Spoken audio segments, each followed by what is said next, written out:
Hello guys, कैसे हो आप सभी।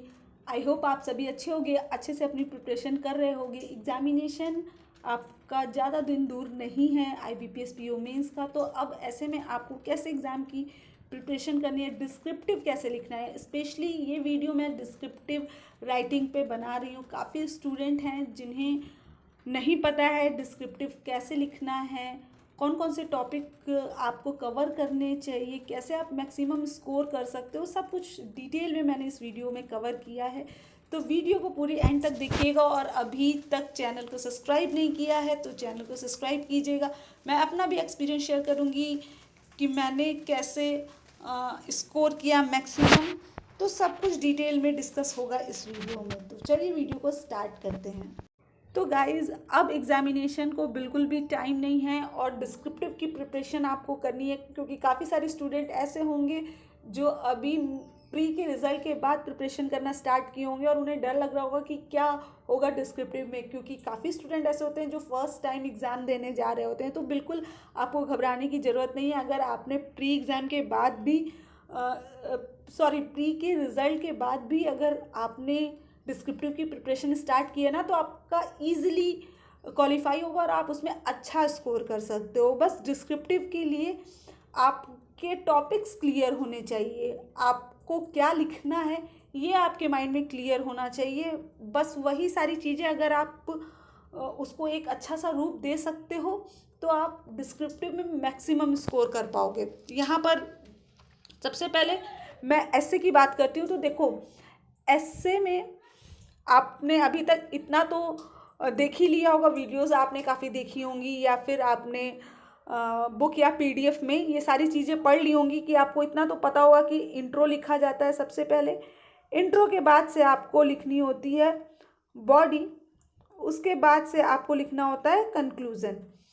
इतना तो आपको पता होगा, लेकिन अब इन सारी चीज़ों को लिखते कैसे हैं मैं एक शॉर्ट में आपको बता देती हूँ। आपको इंट्रो के लिए बहुत ज़्यादा नहीं लिखना, आप 2 से 3 लाइन लिखो इंट्रो के लिए, है ना। बॉडी लिखिए, आप बॉडी में लिख के देखिए कि कितना लाइन आप लिखते हो तो वो सफिशिएंट है। तो आप उसके लिए बना लो कि आपको 5 से 6 लाइन जो है वो लिखनी है बॉडी के लिए। कंक्लूज़न की बात करें तो कंक्लूज़न में आपको कितनी लिखनी है, 2-3 लाइन लिखनी है। ये सारी चीज़ें आप पहले से डिसाइड करके रखो और लिख के देखो कि इतने पे आपकी वर्ड लिमिट कितनी हो रही है और किन चीज़ों से अभी आपको बचना है। देखो, आप गलतियां कम करो, क्योंकि एग्ज़ाम में गलती को सही करने का आपके पास इतना टाइम नहीं होता है ना। तो अपनी गलतियां जितनी कम से कम करोगे उतना आपके लिए बेनिफिशियल होगा। यहाँ पर आपको स्टेप बाय स्टेप मार्किंग होती है, तो ये आप सोच के एग्ज़ाम में लिखना कि जो आप लिख रहे हो वो आप सही चीज़ें लिखो। अनावश्यक चीज़ लिखने की आपको ज़रूरत नहीं है। बिना मतलब का आपको वर्ड लिमिट कंप्लीट करने के लिए फालतू चीज़ भरने की ज़रूरत नहीं है।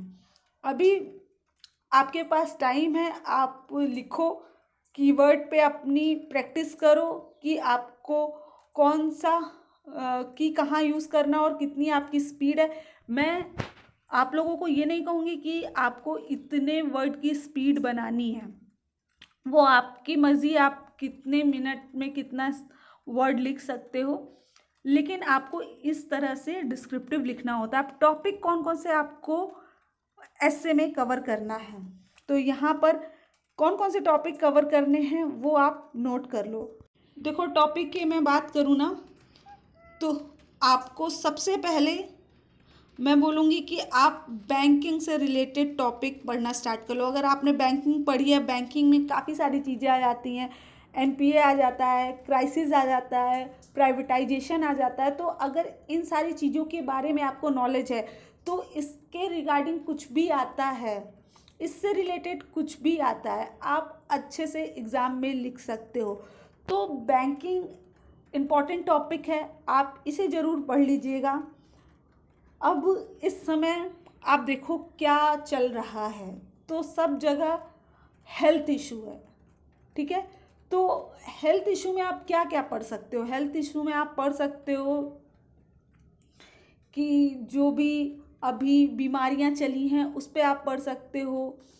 काफ़ी सारी हेल्थ से रिलेटेड स्कीम्स निकली हैं, तो इन सारी चीज़ों के बारे में एग्ज़ाम में पूछा जा सकता है। तो आप हेल्थ से रिलेटेड चीज़ें पढ़ सकते हो।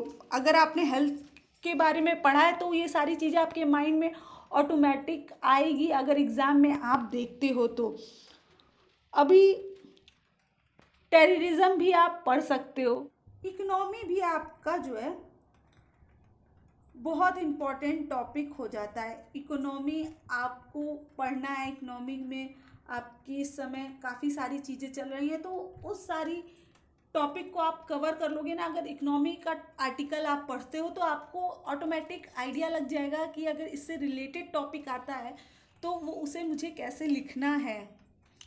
अभी सोशल मीडिया आप ज़रूर पढ़िएगा। वैसे लास्ट ईयर इससे रिलेटेड एक क्वेश्चन आया, ऐसे आया था, तो मुझे नहीं लगता है कि इस साल जो है सोशल मीडिया आएगा, लेकिन सोशल मीडिया आ भी सकता है। इसमें फेक न्यूज़ वगैरह इस समय काफ़ी है ना, तो आप वो पढ़ सकते हो। तो उसके रिगार्डिंग कुछ आएगा तो आप पढ़ सकते हो। और इन्वायरमेंटल पे पढ़ सकते हो, इन्वायरमेंट के लिए आ सकता है। उसमें आपका क्या आ सकता है, पॉल्यूशन आ सकता है ना। तो ये सारी चीज़ें आपको एग्ज़ाम में देखने को मिल सकती हैं। देखो, आपको एग्रीकल्चर देखने को मिल सकता है। एग्रीकल्चर में अब आपका क्या क्या आ सकता है। एग्रीकल्चर की बात करूँ तो एग्रीकल्चर में आपका फॉर्मूला वगैरह आ सकता है। तो अगर आप एग्रीकल्चर पढ़ोगे ना तो ऑटोमेटिक आपके दिमाग में आइडिया लगता जाएगा। अगर उसके रिलेटेड कोई क्वेश्चन देखने को मिलेगा, आपको कोई टॉपिक देखने को मिलेगा, तो आप अच्छे से लिख पाओगे। तो ये सारी चीज़ें आप पढ़ सकते हो। और अभी आप पॉल्यूशन में क्या क्या पढ़ सकते हो। जैसे पॉल्यूशन में अगर आ जाता है तो मुझे लगता है कि पॉल्यूशन तो मैक्सिमम लोग सेलेक्ट करेंगे, क्योंकि पॉल्यूशन में काफ़ी अच्छे अच्छे टॉपिक्स हम खुद भी सोचते हैं और वो आसानी से लिख सकते हैं। जैसे आप जो अब अभियान चल रहा है स्वच्छ भारत, उससे रिलेटेड चीज़ें पढ़ सकते हो। तो ये सारी चीज़ें आप बहुत अच्छे से लिख सकते हो। और एक चीज़ का ध्यान रखना, जब भी आप कंक्लूज़न लिखो तो कंक्लूज़न हमेशा एक पॉजिटिव नोट पे लिखिएगा। ऐसा नहीं है कि जो भी आपको प्रो कॉन्स लिखने हैं ना, वो आप बॉडी में लिखिए। प्रो कॉन्स फ्यूचर वगैरह आप सब जो है बॉडी में लिखिए, लेकिन कंक्लूज़न हमेशा आपको पॉजिटिव नोट पर ही छोड़ना है।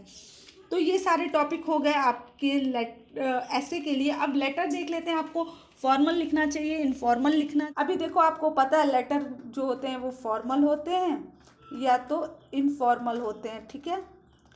अभी इन दोनों में स्कोरिंग कौन सा होता है, तो देखो स्कोरिंग दोनों होता है। जो आप अच्छे से लिख दोगे उसमें आपको अच्छा स्कोर मिल जाएगा, लेकिन आपके लिए बेनिफिशियल क्या होता है, किसमें आपको सुविधा मिलेगी। तो देखो, मैं सजेस्ट करूँगी फॉर्मल। फॉर्मल लिखने का क्या फ़ायदा है, स्टार्टिंग की लाइन जो है आपने याद कर ली, एंड की लाइन आपने याद कर ली, और बीच में जो आपको लिखना आप लिख सकते हो 3-4 लाइन का।